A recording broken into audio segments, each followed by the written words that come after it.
2 দিনের সংক্ষিপ্ত সফরে দেশে ফিরেছেন ঢালিউড মেগাস্টার শাকিব খান।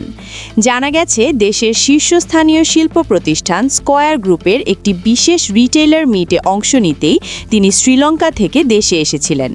প্রতিষ্ঠানটির ব্র্যান্ড অ্যাম্বাসেডর হিসেবে আয়োজিত ওই অনুষ্ঠানে অংশগ্রহণ নিতে গত বৃহস্পতিবার দেশে ফেরেন এই তারকা অভিনেতা। শ্রীলঙ্কা থেকে দেশে ফিরেই বিশ্রামে না গিয়ে আবারও কাজে ব্যস্ত হয়ে পড়েছেন শাকিব খান। সংশ্লিষ্ট সূত্র জানায়, অনুষ্ঠান শেষ করেই গতকাল শুক্রবার তিনি আবার শ্রীলঙ্কার উদ্দেশ্যে রওনা দিয়েছেন। সেখানে বহুল আলোচিত সিনেমা প্রিন্সের বাকি অংশের শুটিংয়ে অংশ নেওয়ার কথা রয়েছে তার। সিনেমাটির গুরুত্বপূর্ণ কিছু দৃশ্যের শুটিং এখনও বাকি, যা শ্রীলঙ্কার বিভিন্ন লোকেশনে ধারণ করা হবে। এর আগে সামাজিক যোগাযোগ মাধ্যমে শাকিব খানের সাম্প্রতিক কিছু ছবি ছড়িয়ে পড়ে, যা ভক্তদের নজর কেড়েছে।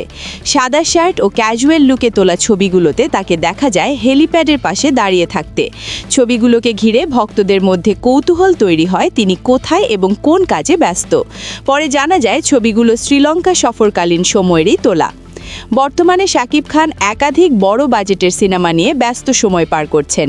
প্রিন্স সহ তার হাতে রয়েছে সোলজার সহ আরও কিছু গুরুত্বপূর্ণ প্রজেক্ট।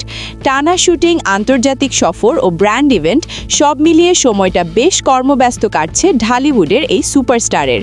সব মিলিয়ে বলা যায়, শ্রীলঙ্কা সফর শেষ করেই আবারও সিনেমার কাজে ফিরছেন শাকিব খান।